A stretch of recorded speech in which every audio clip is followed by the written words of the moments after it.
This briefing focuses on the United States of America. The goal of this presentation is to inform you on various aspects of that country in preparation for your upcoming investment decision. There are many aspects of a country that may be relevant to potential investment decisions, and the various languages of a country is the first of such issues.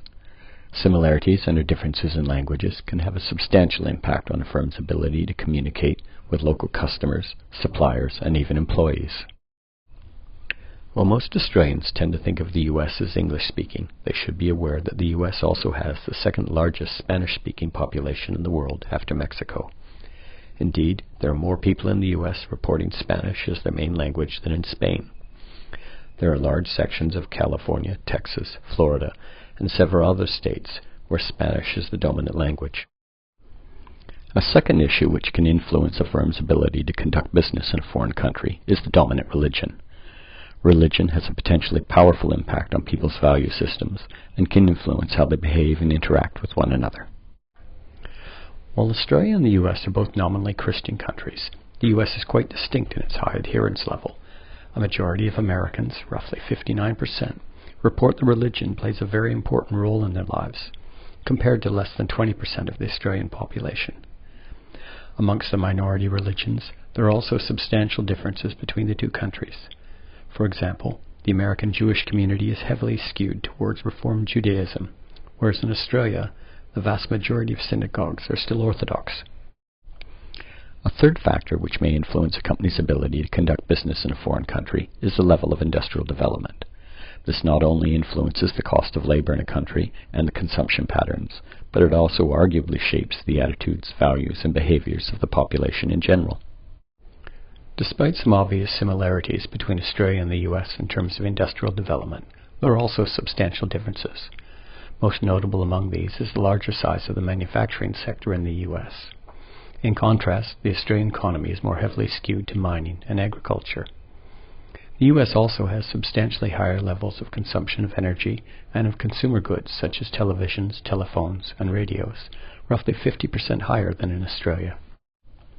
A fourth important issue is the similarities and or differences in the educational systems of countries. While both Australia and the U.S. have similar high-quality education systems, there still exist many substantial differences between them.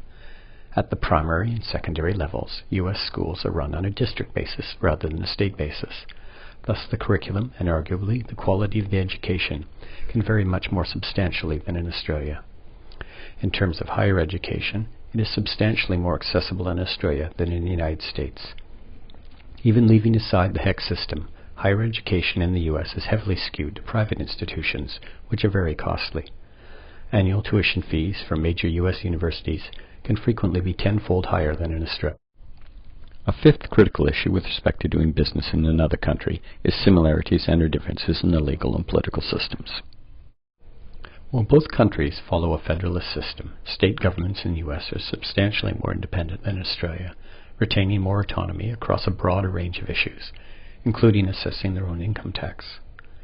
Additionally, the U.S. presidential system means that the U.S. president holds considerably more power than an Australian prime minister. However, in contrast, members of the U.S. Congress are typically not as heavily constrained to follow party line.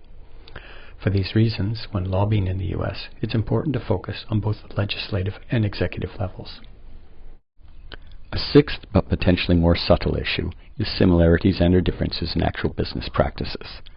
This can involve simple but potentially embarrassing issues such as how to properly greet people and attitudes towards time. While both Australia and the U.S. come from an Anglo system and have a great deal in common on business practices, there are still substantial differences. For example, in the U.S., work hours are not as flexible as in Australia, and there is less accommodation for family commitments. Punctuality is also considered more important in the U.S.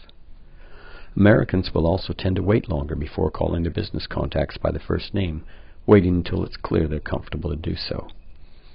Similarly, when negotiating, be aware that Americans are more likely to be aggressive, hard-sell negotiators, and will tend to be louder than is typical in Australia.